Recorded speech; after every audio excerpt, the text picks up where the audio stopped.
मौनी अमावस्येनिमित्त नाशिकच्या रामकुंडावर भाविकांची गर्दी. कुंभमेळ्यातल्या घटनेच्या पार्श्वभूमीवर प्रशासनाकडून खबरदारी.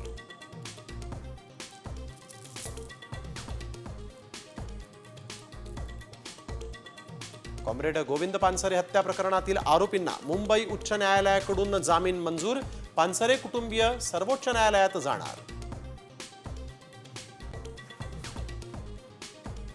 मुंडेंच्या राजीनाम्यासाठी मुख्यमंत्री फडणवीस यांची भेट घेतली. ब्लॅक अँड व्हाईट मुलाखतीत दमानिया यांची माहिती. मुंडे भाजपचे नाहीत असं फडणवीसांनी सांगितलं. दमानियांचं वक्तव्य.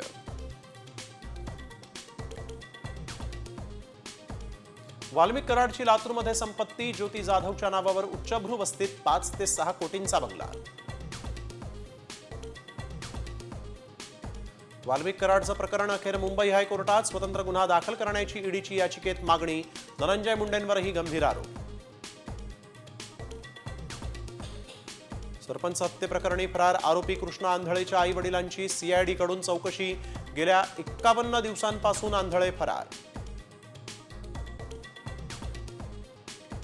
मनोज जरांगे अस्वस्थ. सलाईनद्वारे उपचार सुरू. मागण्या पूर्ण केल्याशिवाय माघार नाही.